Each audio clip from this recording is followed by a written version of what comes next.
स्वागत है आपका दोस्तों आपके अपने चैनल नेक्स्ट एग्ज़ाम में। करंट अफेयर्स का सेशन आपके लिए फिर से लेकर आए हैं 11 जून 2020।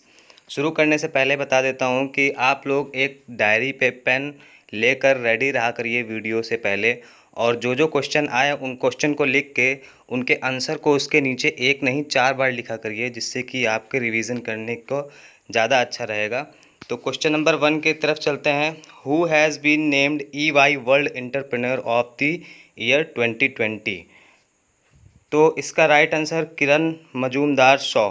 किरण मजूमदार शॉ को आप देख सकते हैं।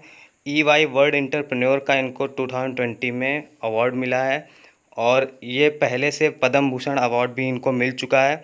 और ये फाउंडर एंड चेयरपर्सन भी हैं बायोकॉन कंपनी के, जो फार्मास्यूटिकल्स के लिए वर्क करती है, और अराउंड 72 कंट्रीज़ में इस कंपनी का काम चल रहा है, और इस कंपनी की स्थापना 1978 में हुई थी। क्वेश्चन नंबर 2 की तरफ चलते हैं। निम्नलिखित में से किस अंतर्राष्ट्रीय संगठन ने 2020 में 75 वर्ष पूरे किए हैं? तो किस इंटरनेशनल ऑर्गेनाइजेशन ने 2020 में 75 ईयर्स कंप्लीट किए हैं? तो इसका राइट आंसर होगा UN, यूनाइटेड नेशन ने अभी इसी साल अपने 75 ईयर्स कंप्लीट किए हैं। ये एक इंटरनेशनल ऑर्गेनाइजेशन है जिसमें अराउंड 193 मेंबर्स हैं स्टेट के, और 2 ऑब्जर्वर स्टेट्स हैं, और इसकी स्थापना 24 अक्टूबर 1945 को हुई थी। क्वेश्चन नंबर 3 की तरफ चलते हैं। उत्तर कोरिया ने किस राष्ट्र के साथ अपनी हॉटलाइन काट दी हैं? तो इसका राइट आंसर है साउथ कोरिया। उत्तर कोरिया ने अपनी जो है जितनी भी हॉटलाइंस थी साउथ कोरिया के साथ कनेक्शंस थे वो सारे काट दिए हैं, और वो सब इसलिए काट दिए हैं कि अभी उनके बीच में कुछ तनातनी चल रही है, और लगभग 49 हॉटलाइंस थी सभी चीज़ों को मिला के। हवाई, समुद्री यातायात, अर्थव्यवस्था, राजनयिक सब चीज़ें मिला के लगभग 49 हॉटलाइंस थी, वो इन लोगों ने अभी अभी काट दी है नॉर्थ कोरिया ने। उसके सुप्रीम लीडर किम जो हैं, जिनको आप हमेशा टीवी पे देखते रहते होंगे कि वर्ल्ड वॉर 3 करने जा रहे हैं, ऐसा ऐसा। क्वेश्चन नंबर 4 की तरफ चलते हैं। अमेरिकी राष्ट्रपति डोनाल्ड ट्रंप ने किस राष्ट्र से 1/4 अमेरिकी सैनिकों की वापसी का आदेश दिया है? तो जर्मनी से उन्होंने अभी डोनाल्ड ट्रंप ने जर्मनी से अपने लगभग 1/4 सैनिक वापस बुला लिए हैं। 9,500 सैनिक वहाँ से वापस बुला लिए हैं। तो यहाँ पे जर्मनी का नाम आया तो उसके बारे में कुछ पॉइंट्स रिवीजन करा देते हैं। जर्मनी की कैपिटल बर्लिन है, और वहाँ की करेंसी यूरो है। क्वेश्चन नंबर 5 की तरफ चलते हैं। किन 2 राष्ट्रों ने समुद्री सीमाओं पर एक समझौते पर हस्ताक्षर करने का निर्णय लिया है? तो ग्रीस और इटली के बीच में ये समझौता हुआ है समुद्री सीमाओं को लेकर। अभी ग्रीस और इटली के बीच में 9 जून को इटली के विदेश मंत्री गए थे एथेंस यात्रा में वहाँ पे, तो उसी के दौरान समुद्री सीमाओं पर एक हस्ताक्षर हुए हैं, और लगभग ये 3 महीने की तनातनी के बाद हुए हैं। तो इटली और ग्रीस का यहाँ पे बात आ गया तो उसके बारे में कुछ पॉइंट्स बता देता हूँ। इटली का कैपिटल रोम है, और वहाँ के प्राइम मिनिस्टर ग्यूसेप्पे कॉन्टे, और ग्रीस का कैपिटल है एथेंस, और करेंसी यूरो, और प्रेसिडेंट है कैटरीना। क्वेश्चन नंबर 6 की तरफ चलते हैं। निम्नलिखित राज्यों में से किसने 30 जून 2020 तक लॉकडाउन प्रतिबंधों में विस्तार की घोषणा की है? अभी हाल ही में इंडिया में किन किन राज्यों ने, हालांकि किस राज्य ने या किन किन राज्यों ने 30 जून 2020 तक के लिए लॉकडाउन बढ़ाया है? तो इसका राइट आंसर है वेस्ट बंगाल। मैप में आप देख सकते हैं बांग्लादेश से जुड़ा हुआ है इंडिया का वेस्ट बंगाल, उसने अभी हाल ही में बढ़ाया है। तो वहाँ के वेस्ट बंगाल की बात आ गई तो उसके बारे में कुछ पॉइंट्स क्लियर कर देते हैं। वेस्ट बंगाल के गवर्नर यानी कि राज्यपाल जगदीप धनखड़ हैं, और कैपिटल है कोलकाता वहाँ की, और चीफ मिनिस्टर हैं ममता दीदी यानी ममता बनर्जी। क्वेश्चन नंबर 7 की तरफ चलते हैं। किस राज्य ने एक ऑनलाइन कचरा विनिमय यानी ऑनलाइन वेस्ट एक्सचेंज मंच शुरू किया है? तो राइट आंसर है इसका आंध्र प्रदेश आप मैप में देख सकते हैं। वहाँ के राज्यपाल हैं Vishwabhushan Harichandan, chief minister YS Jaganmohan Reddy.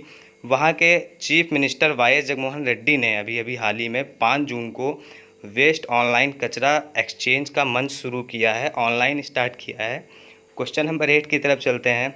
Bharat और डेनमार्क ने किस क्षेत्र में मजबूत सहयोग विकसित करने के लिए एक समझौता ज्ञापन पर हस्ताक्षर किए हैं?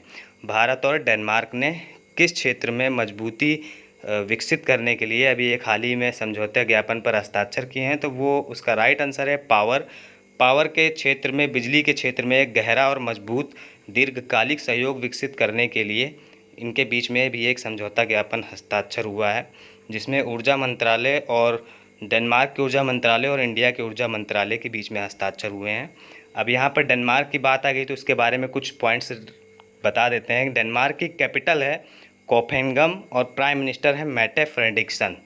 क्वेश्चन नंबर 9 की तरफ चलते हैं। 1 अक्टूबर 2020 से 3 साल की अवधि के लिए लार्सन एंड टर्बो, बहुत ही बड़ी कंपनी है कंस्ट्रक्शन के मामले में, LNT जिसका शॉर्ट फॉर्म है, लार्सन एंड टर्बो कंपनी के गैर कार्यकारी अध्यक्ष के रूप में किसे नियुक्त किया गया है? तो इसका राइट आंसर है AM नाइक। AM नाइक को अभी हाल ही में गैर कार्यकारी अध्यक्ष के रूप में नियुक्त किया गया है। लार्सन एंड टर्बो की स्थापना 7 फरवरी 1938 को हुई थी। इसका हेडक्वार्टर मुंबई में है और इसके फाउंडर्स हैं लार्सन एंड टर्बो। शॉर्ट फॉर्म है इनका नाम, लॉन्ग फॉर्म में Henning Holck Larsen and Soren Kristian टर्बो। 1 अक्टूबर 2020 से 3 साल की अवधि तक के लिए AM नाइक का पुनर्नियुक्ति की मंजूरी दी गई है। इसका मतलब, पुनर्नियुक्ति का मतलब ये है कि अभी इससे पहले भी जो गैर कार्यकारी अध्यक्ष थे वो भी AM नाइक ही थे। क्वेश्चन नंबर 10 की तरफ चलते हैं। British academy of film and television arts यानी कि बाफ्ता के अध्यक्ष के रूप में किसे नियुक्त किया गया है? तो कृष्णेंदु मजूमदार जी को नियुक्त किया गया है। आप देख सकते हैं कृष्णेंदु मजूमदार जी को।